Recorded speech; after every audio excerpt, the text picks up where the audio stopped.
குவைத்தில் தீ விபத்தில் உயிரிழந்த தமிழர்களின் உடல்களை கொண்டுவர உரிய நடவடிக்கை எடுக்கப்படும் என்று, காயமடைந்தவர்களின் மருத்துவ செலவை தமிழ்நாடு அரசே ஏற்கும் என்றும் அயலக தமிழர் வாழ் நலத்துறை அமைச்சர் செஞ்சி மஸ்தான் தெரிவித்துள்ளார்.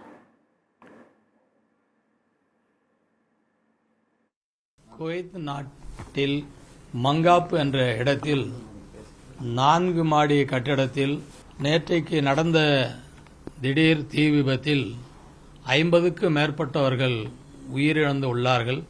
50க்கும் மேற்பட்டவர்கள் அந்த தீ காயத்தோடு மருத்துவமனையில் சிகிச்சை பெற்று வருகிறார்கள் என்ற செய்தி வந்துள்ளது. தூதரகத்தின் மூலமாக நம்முடைய அயலக துறை சார்பாக அந்த பணியை மேற்கொண்டு வருகிறோம்.